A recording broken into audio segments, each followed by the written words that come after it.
Mes sœurs et mes frères, bonjour. Bienvenue à la Voix messianique aujourd'hui. Aujourd'hui, je suis particulièrement heureux d'explorer avec vous les racines universelles de la Bible et l'unité des croyants. Imaginez un instant Abraham en train de marcher sous le soleil brûlant du désert. Il ne sait pas où il va. Il sait une chose, une seule chose.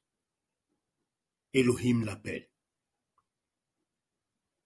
Abraham est un homme qui a brisé les frontières culturelles et sa zone de confort.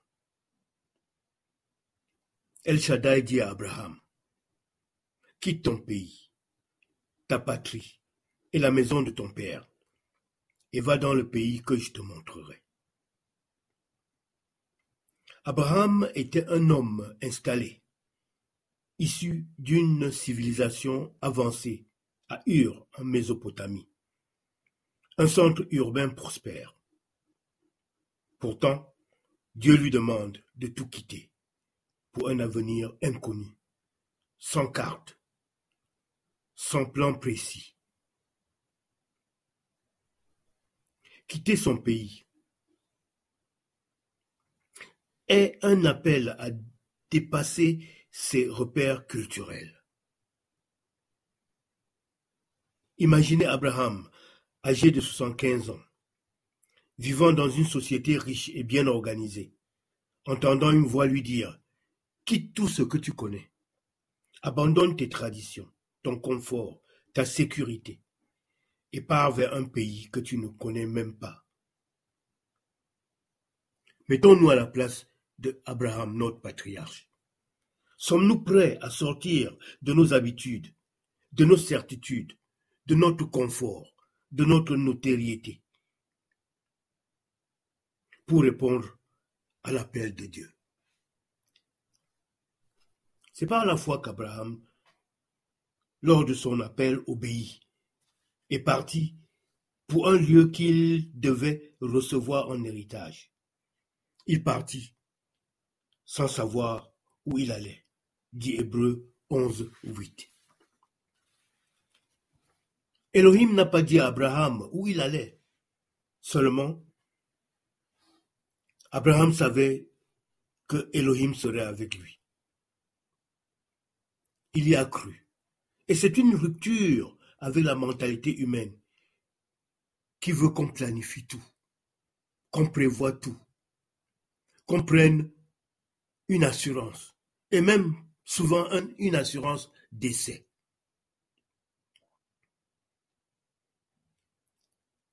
Quitter son pays, sa famille, se détacher du poids du passé, de son histoire. Dans le monde ancien, la famille était un pilier sacré. Quitter sa maison, la maison de son père, signifiait abandonner sa pension, sa sécurité sociale,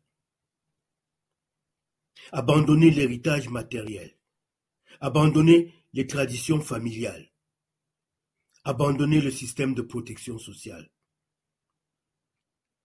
C'est ce que Elohim demande à Abraham. Pourquoi est-ce qu'il le fait? Est-ce que c'est parce qu'il lui veut du mal? Non. Elohim veut qu'Abraham apprenne à dépendre entièrement de lui. Et c'est le problème auquel nous avons à faire face aujourd'hui. Est-ce que nos liens familiaux, nos liens culturels, nos réserves bancaires, nos assurances ne nous empêchent pas, souvent, d'évoluer dans notre relation avec Elohim?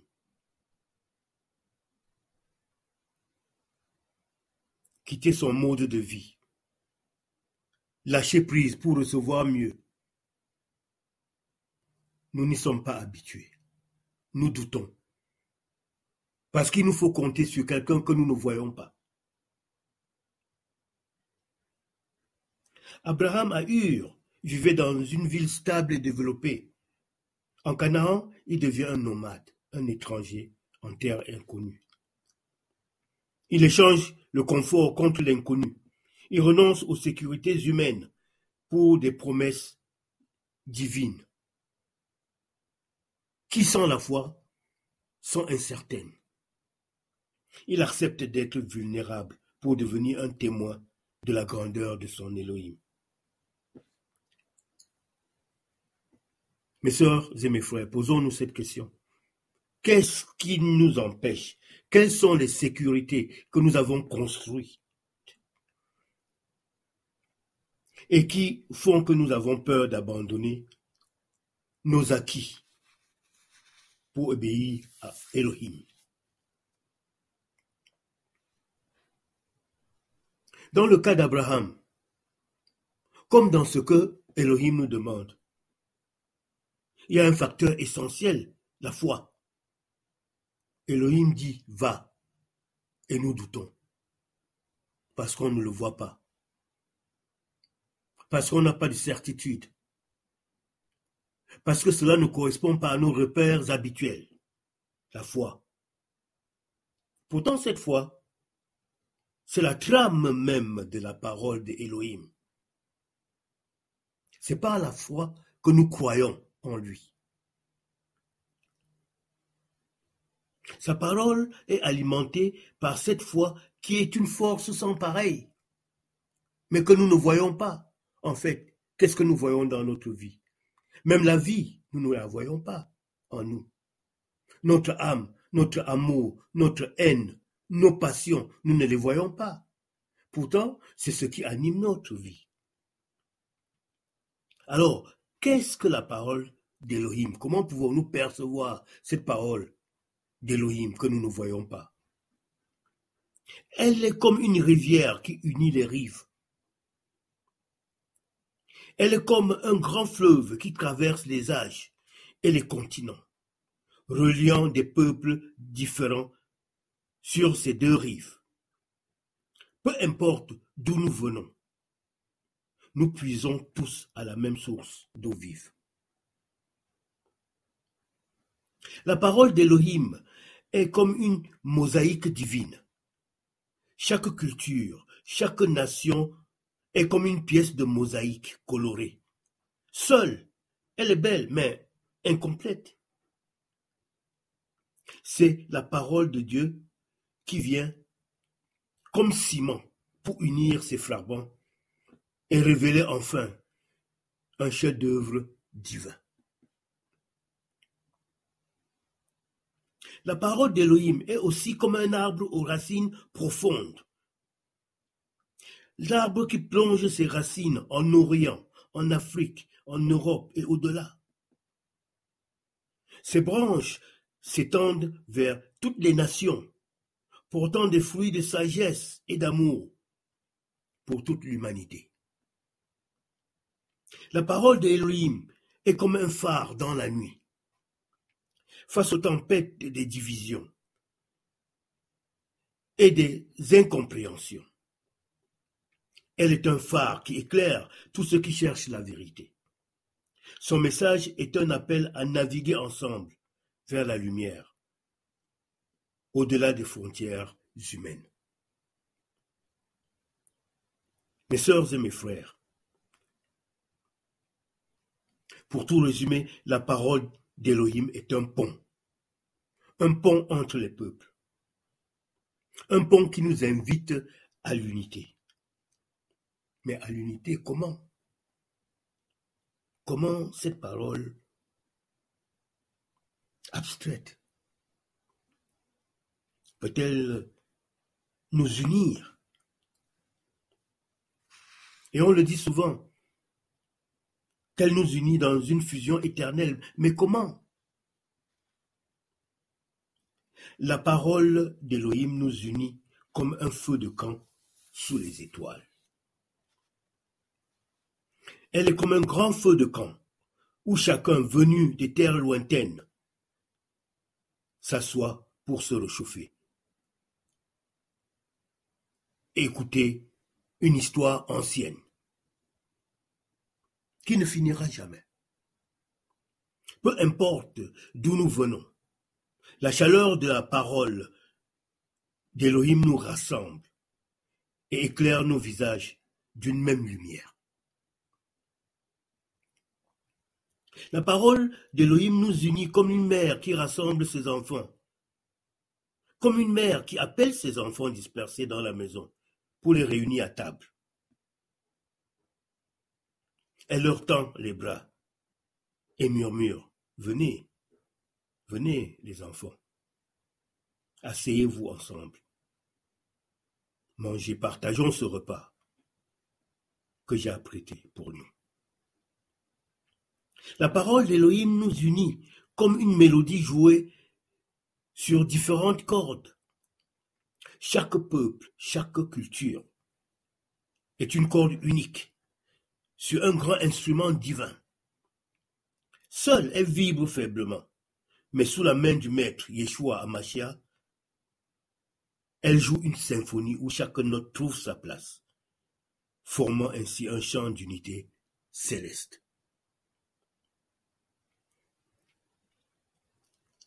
Comme il a été dit tout à l'heure, la parole d'Élohim nous unit tout simplement comme un pont suspendu.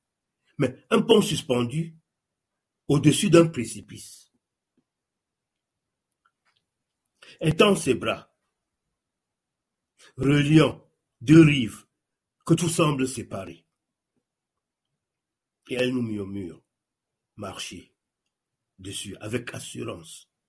Avancez, n'ayez pas peur. Regardez-moi. Regardez-moi la certitude. Regardez-moi la paix, l'assurance. Fixez vos yeux sur celui qui vous unit. Moi, Elohim. Cette unité s'est manifestée au début, déjà à l'origine commune de l'humanité, au jardin d'Éden. Éden, un jardin commun pour tous. Un jardin que Elohim a voulu que nous partagions. Il est dit dans Genèse chapitre 2, versets 10 à 14. Un fleuve sortait d'Éden pour arroser le jardin. Et de là, il se divisait en 4 bras. Le nom du premier est Pishon. C'est celui qui entoure tout le pays de la Havila, où se trouve l'or. L'or de ce pays est pur. On y trouve aussi du bérylium et la pierre d'onyx. Le nom du deuxième fleuve est Guion. C'est celui qui entoure tout le pays de Couche. Le nom du troisième est Hiddekel. C'est celui qui coule à l'orient de la Syrie. Le quatrième fleuve, c'est l'Euphrate. Mes sœurs et mes frères, nous constatons dès le départ ici que nous avons quelque chose de commun à partager. Et que dans cette chose commune, il y a un fleuve qui coule. Un fleuve qui coule et qui entoure le pays de Couche. Couche. Pour ceux qui en doutent, Couche existe encore aujourd'hui. Où se trouve Couche? Cette terre où Dieu nous appelle déjà à une fusion, à une unité, à une communauté de destin. Couche est mentionnée à plusieurs reprises dans la Bible, comme une région située au sud de l'Égypte, correspondant principalement à l'actuelle Nubie, qui couvre le Soudan et une partie de l'Éthiopie. Couche, dans le récit de la création, est dès le début une terre de rassemblement, de partage. Et nous montre que l'humanité vient d'un même créateur,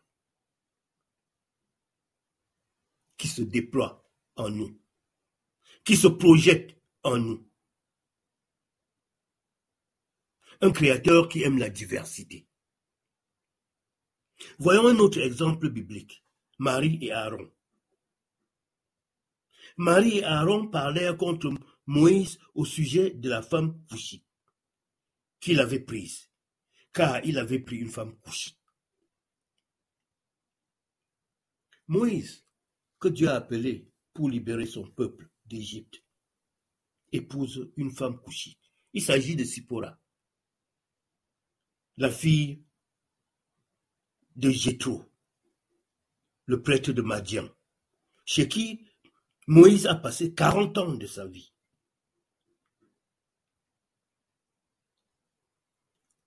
Ce qui montre déjà une ouverture entre les peuples.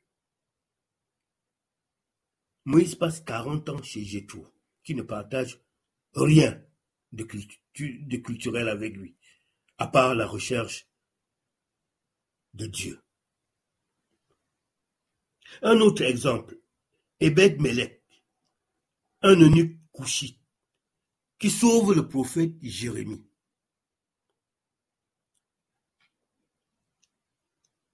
Cela montre que les Couchites avaient des postes importants dans la cour royale de Juda.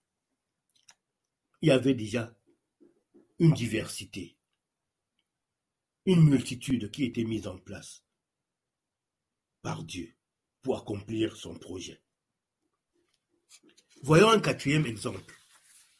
Tirkata, dans 2 Rois 19:9. Tirkata est roi de Couche et il intervient contre la Syrie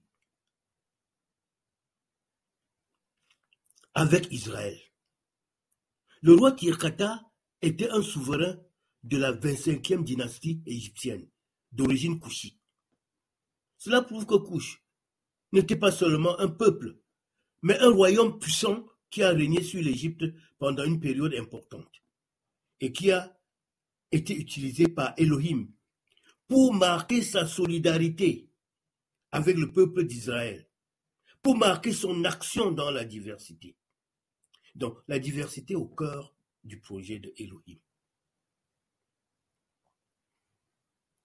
Alors, mes sœurs et mes frères, si Elohim aime la diversité, pourquoi certaines personnes veulent-ils enfermer Elohim dans des concepts ethniques, culturels, dans des schémas de discrimination, d'exclusion, alors que ces exemples, parmi tant d'autres qu'on peut citer dans la Bible, montrent que Elohim veut le contraire. Il veut l'unité dans la diversité. En réalité, d'où viennent nos préjugés? D'où viennent notre désir de discrimination? Elles viennent de nos peurs, de nos préjugés. Myriam et Aaron ne critiquent pas directement Moïse pour sa mission, mais à cause de son choix conjugal. Parce qu'il a pris une personne qui a une peau différente de la sienne. Cela révèle une réalité ancienne qui résonne encore pleinement aujourd'hui. L'humanité, souvent en guerre, à cause du rejet de l'autre, à cause de l'exploitation de l'autre, trouve souvent du mal à accepter la diversité et l'union entre les cultures différentes. N'allons pas loin, regardons-nous nous-mêmes. Ne jugeons-nous pas parfois, et même souvent les autres, sur des critères extérieurs, des critères que nous n'acceptons pas, ou bien des critères qui sont étrangères à nos cultures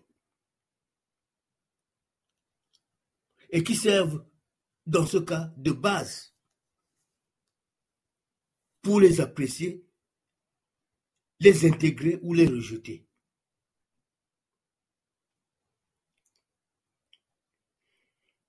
Dans le verset suivant, portant sur les problèmes entre Moïse et Aaron et Myriam, Elohim punit Myriam en la frappant de lèpre. montrant ainsi qu'il n'approuve pas cette attitude. Il défend Moïse et par extension dénonce les préjugés ethniques et culturels. Mes sœurs et mes frères, Elohim regarde le cœur et non l'origine. Il condamne la division et nous appelle à l'unité, à voir au-delà de nos différences apparentes.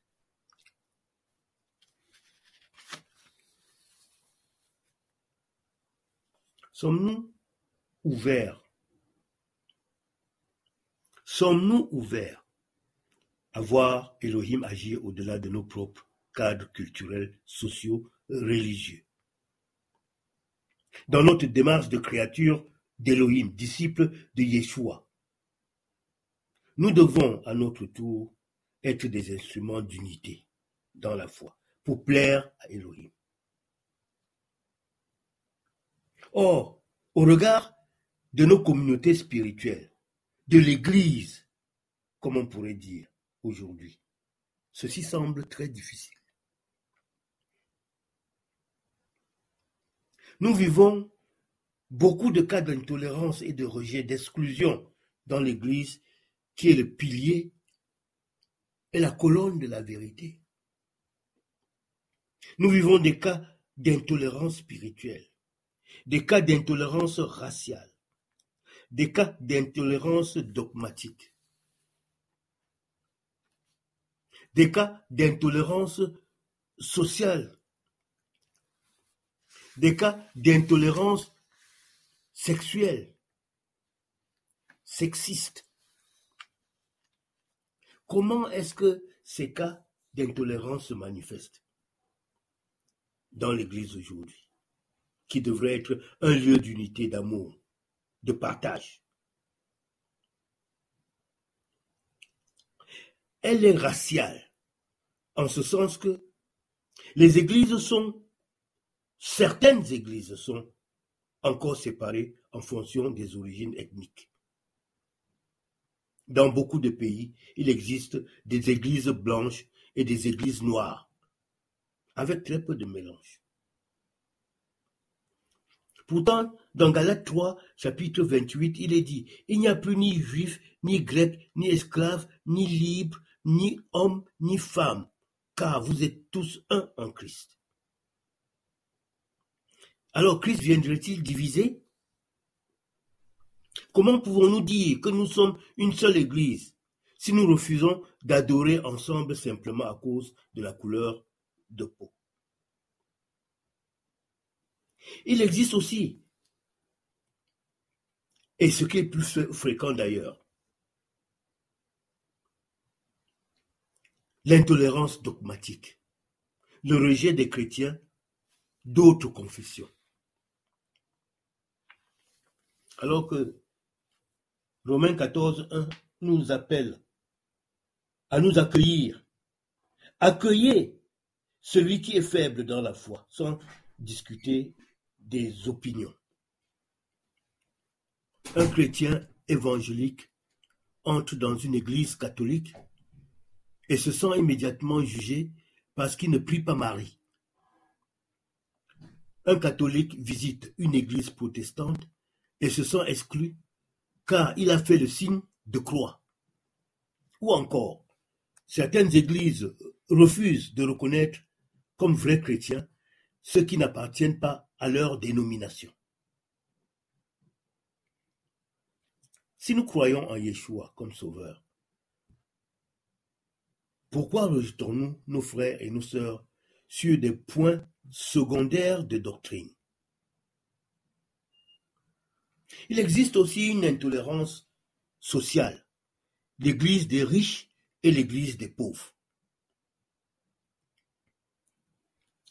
Jacques dit dans Jacques 2, versets 2 à 4, « Supposez qu'un homme riche, portant un anneau d'or et des habits somptueux, entre dans votre assemblée, et qu'un pauvre en haillons y entre aussi. Si vous faites attention à celui qui porte l'habit somptueux, en lui disant « Toi, assieds-toi ici, à cette bonne place », tandis que vous dites aux pauvres Toi, tiens-toi là debout. N'avez-vous pas fait preuve de partialité? Dans beaucoup d'églises, les donateurs riches reçoivent des traitements de faveur, alors que les plus pauvres sont négligés. Certains pasteurs, prélats, membres du clergé, prêchent un évangile de prospérité, où l'on fait croire que les bénédictions matérielles sont une preuve de la foi, excluant ainsi ceux qui luttent financièrement pour leur survie. Dieu mesure-t-il notre foi à notre compte en banque? Pourquoi alors acceptons-nous que l'argent divise l'Église? Il existe aussi un fait marquant d'intolérance sexiste, l'exclusion des femmes du ministère. Pourtant, il est dit dans Actes 2, 17, « Dans les derniers jours, dit Dieu, je répandrai de mon esprit sur toute chair. Vos fils et vos filles prophétiseront. » De nos jours, dans certaines églises, les femmes ne peuvent pas prêcher ou enseigner, même lorsqu'elles ont reçu un appel évident. D'autres minimisent le rôle des femmes, alors que la Bible mentionne des figures comme Déborah, prophétesse et juge d'Israël, Priscille, enseignante dans l'Église primitive. Alors, Elohim donne-t-il son esprit à quelques-uns en fonction de leur sexe? Alors, pourquoi limiter ce que Dieu a prévu? Encore que l'on constate que le Messie est venu, s'est incarné par une femme sans l'intervention d'un homme. Mes frères et mes sœurs, sans les femmes, il n'y a pas de futur. Nous devons changer d'attitude, de concept, de préjugés, sous peine d'être des bâtisseurs de murs et non des bâtisseurs de ponts. Si nous voulons être des instruments d'unité dans la foi, nous devons détruire ces barrières que l'homme a érigées, mais que Elohim réprouve.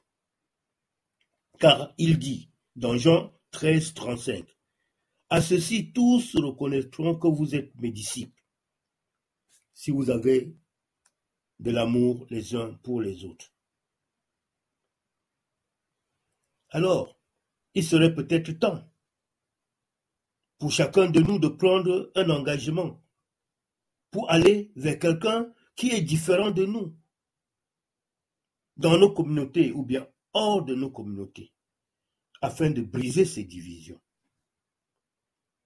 Elohim ne regarde ni la race, ni la doctrine, ni la richesse, ni le sexe.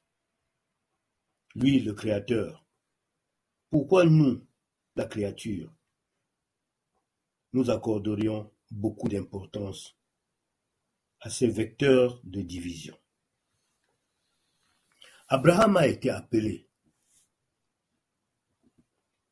Dieu en Chaldée. El Shaddai lui a dit, « Toutes les nations de la terre seront bénies en toi. » Voilà la promesse universelle d'El Shaddai à Abraham. « Je bénirai ceux qui te béniront, et celui qui te maudira, je le maudirai. Et toutes les familles de la terre seront bénies en toi. » Voilà un appel, dès le départ, fait au patriarche Abraham pour dépasser les barrières ethniques et culturelles. Toutes les nations. Elohim veut bénir tous les peuples de la terre.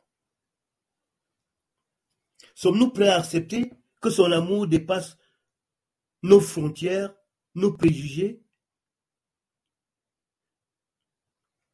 nos apparences culturelles et religieuses?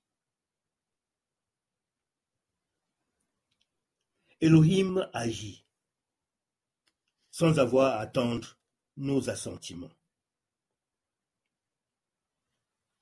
En Yeshua, il a accompli cette promesse à Abraham.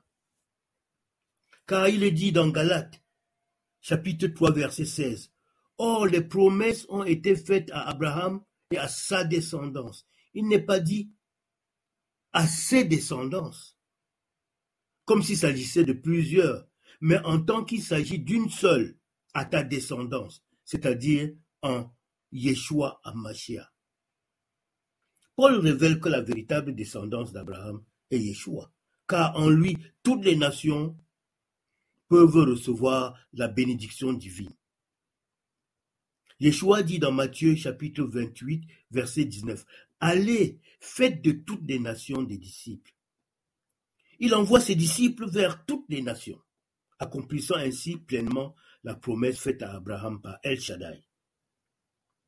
Et il précise dans Jean 8, verset 26, « Abraham, votre père, a exulté à la pensée de voir mon jour.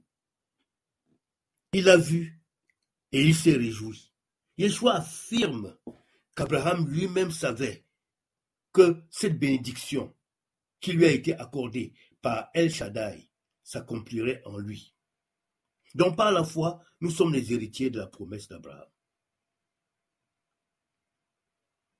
Sachez donc, dit Galates 3, versets 7 à 9, que ceux qui ont la foi en Abraham, ceux qui ont la foi sont fils d'Abraham. Car l'Écriture, prévoyant que Elohim justifierait les païens par la foi, a annoncé cette bonne nouvelle à Abraham. Toutes les nations seront bénies en toi. Ce n'est plus l'origine ethnique, les liens biologiques, la race qui fait de nous des héritiers d'Abraham, mais la foi en Yeshua HaMashiach. Alors, eu égard à toutes ces évidences des Saintes Écritures, quelles leçons devons-nous tirer aujourd'hui?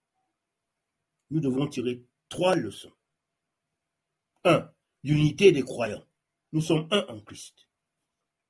2. Le partage des bénédictions. Nous sommes des canaux de grâce. 3. L'abandon des nationalismes religieux. Elohim est un Dieu universel, dont la promesse est éternelle.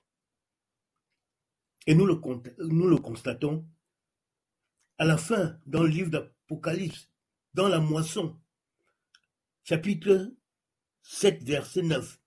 Après cela, je regardais et voici, il y avait une grande foule que personne ne pouvait compter, de toute nation, de toute tribu, de tout peuple et de toute langue.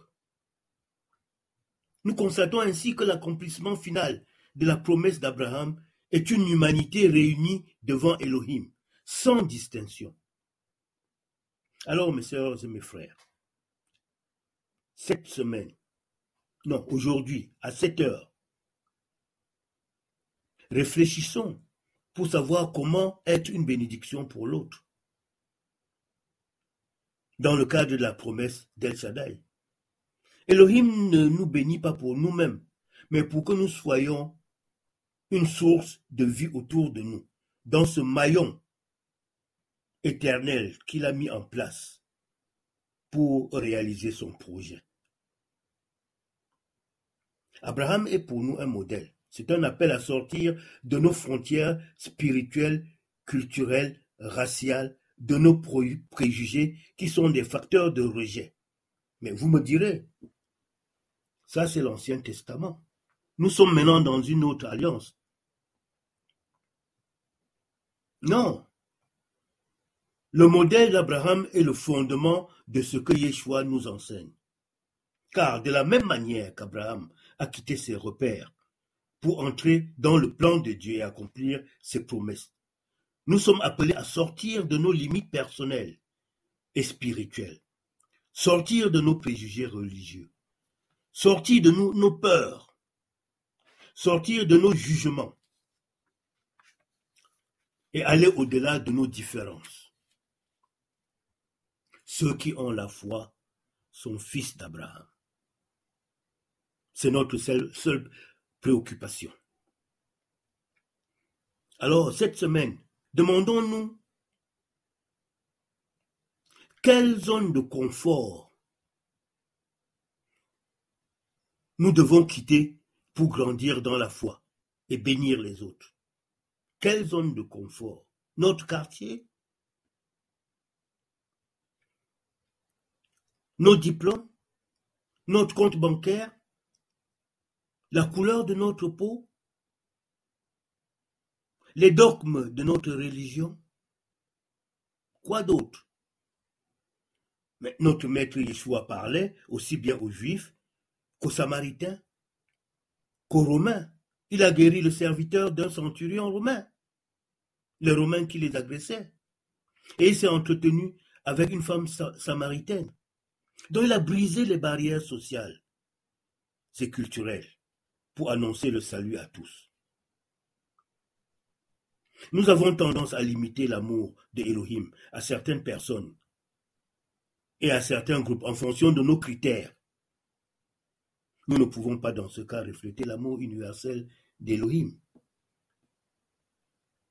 Alors, Yeshua nous appelle à l'action. Construire des ponts, pas des murs. Je répète. Yeshua nous appelle à construire des ponts et non des murs, parce que nous sommes un en Christ.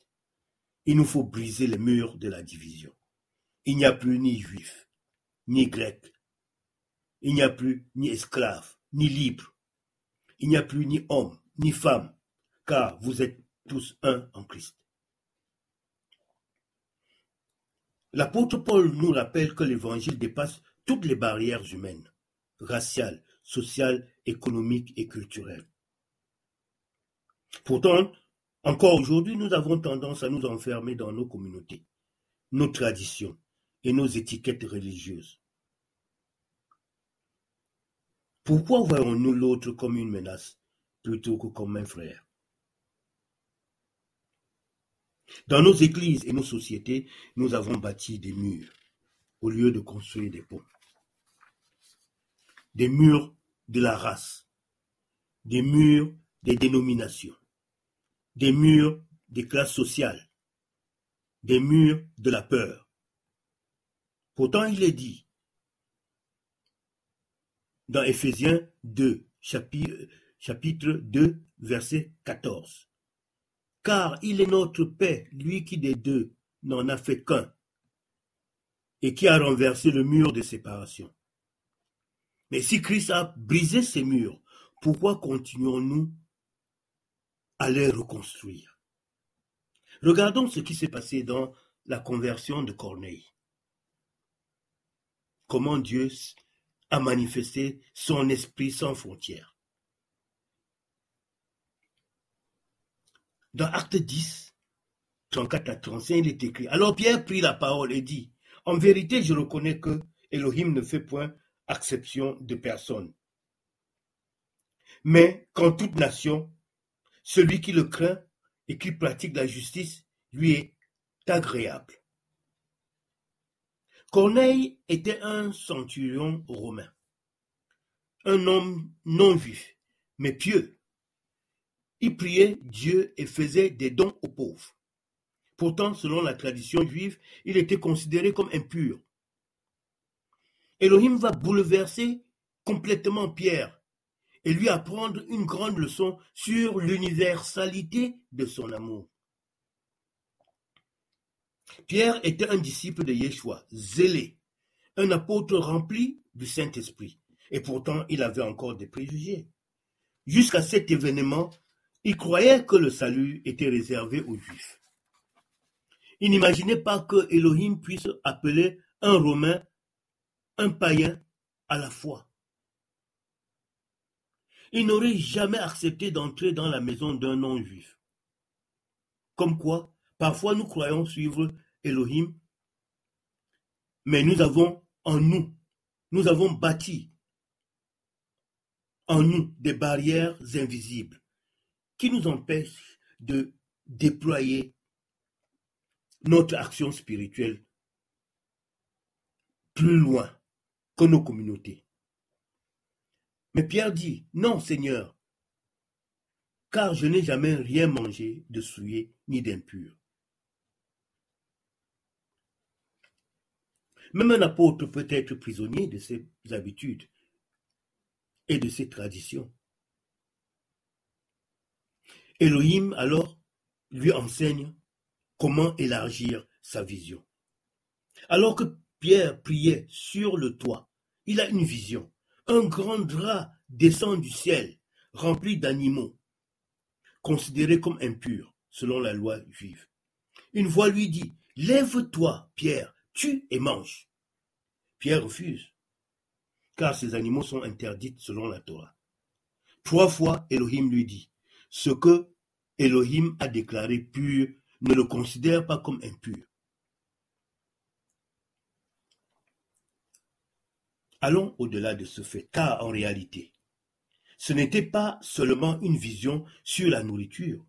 Elohim préparait Pierre à comprendre que les non-juifs aussi étaient appelés au salut. Car il est notre paix, lui qui des deux n'en a fait qu'un et qui a renversé le mur de séparation. Quels sont les murs que nous avons construits et que Elohim veut que nous brisions? Pensons-y un peu. La rencontre avec Corneille a été un choc culturel et spirituel. Mais Pierre comprend le message enfin. Il obéit à Dieu. Il a compris que Elohim ne regarde ni la race, ni la culture, ni le statut social. Le Saint-Esprit descend sur les païens. Voilà la confirmation divine. Alors que Pierre prêche l'évangile, quelque chose d'incroyable se produit dans Actes chapitre 10, versets 44 à 45. Comme Pierre prononçait encore ces paroles, le Saint-Esprit descendit sur tous ceux qui écoutaient la parole. Des croyants juifs furent stupéfaits de voir que le don du Saint-Esprit était aussi répandu sur les non-juifs. Elohim agit au-delà de nos catégories humaines, mes sœurs et mes frères. Il ne fait pas de distinction entre juifs et non-juifs. S'il a mis ces liens entre les peuples, pourquoi en mettrions-nous dans nos églises, nos relations et nos témoignages? Quel est l'impact de cette révélation sur notre Église, notre communauté? Cet événement marque un tournant dans l'histoire chrétienne. Le salut est réellement sur toutes les nations. L'Église doit casser les barrières ethniques et culturelles. Pierre est transformé et devient un défenseur de l'universalité de salut. Elle dit, si Elohim leur a accordé le même don qu'à nous tous, qui étais-je moi pour m'opposer à Elohim? En cela, il imite son maître Yeshua Mashiach, qui dit, Zachée, descends du sycomore, toi, Zachée, le pécheur, descends du sycomore, car c'est chez toi que j'ai décidé de venir dîner ce soir. Comment cela nous concerne-t-il?